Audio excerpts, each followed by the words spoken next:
Hello.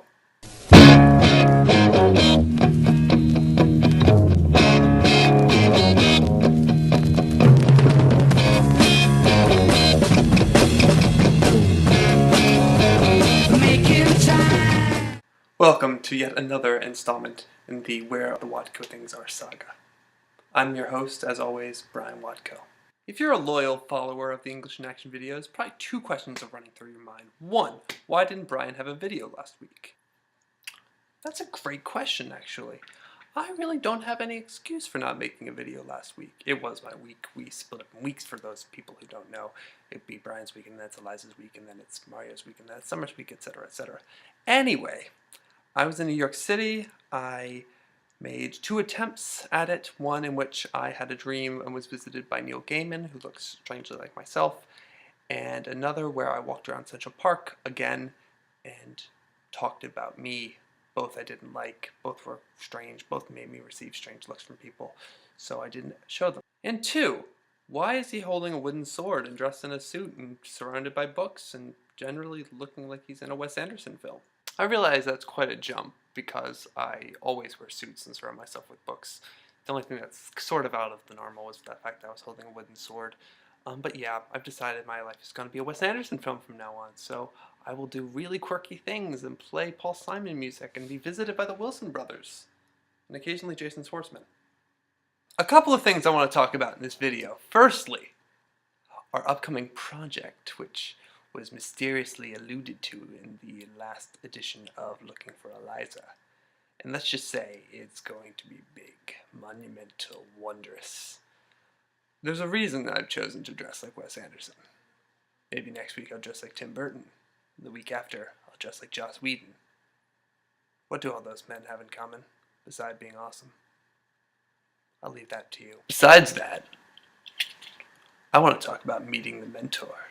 I, like every person I think, have been blessed with a lot of mentors in my life. A lot of school teachers, a lot of family members, a lot of friends, and a lot of people who I've never met. While the mentors you actually have met in your lifetime are probably more important to you than people you haven't met, I'm going to focus on the latter for today. I will eventually get around to probably interviewing every one of my mentors, because I probably would do something like that.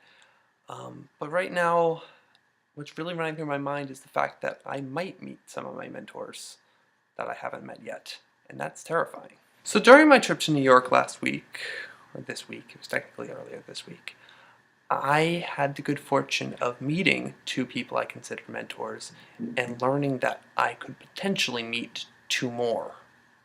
So that was a lot of mentors. The people I did meet are Mark Rylance, the Anglo-American Olivier and Tony winning actor of Jerusalem and Boing Boing, and former director of Shakespeare's Globe in London, and Sir Ian McKellen. He's Magneto and Gandalf, get over it.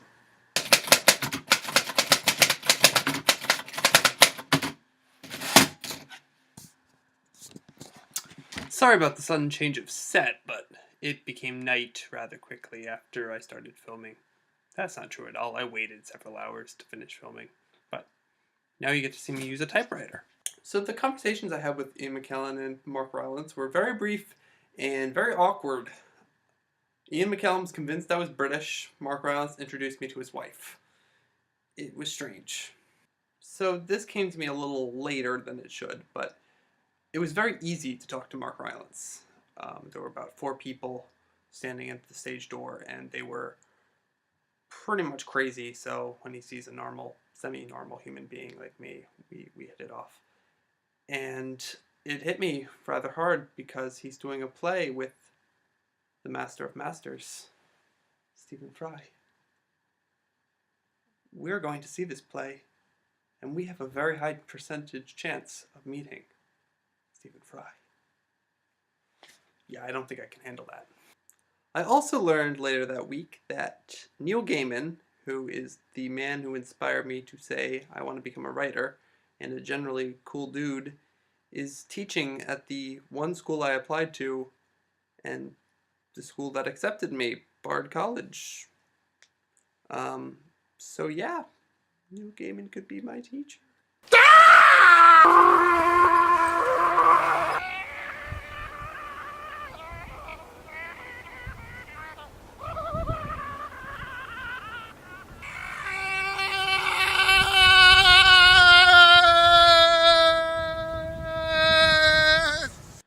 anyway, that was my reaction, not necessarily his reaction. I don't think Neil Gaiman would be that excited to teach me. I don't think he knows I exist. So it's about time for me to sign off. Eliza already made her video, so I guess we'll be awaiting Mario's letter to somebody. Okay, yeah, so good times, good times. Let's just wrap up with what I've been doing in music and theater. Well, you know what I've been doing in theater. I saw every production of Macbeth in New York. That was fun. Music, I just went to see Franz Ferdinand in concert a few weeks ago. That was great. Literature, I haven't been reading a lot, but I've been writing a lot. So that's kind of literature. I hope one day it will be considered literature. People. I think I talked a lot about people this episode. Yeah, that's a lot of people. I think I'm done. I'm off the hook. All right. See you guys. I'm done.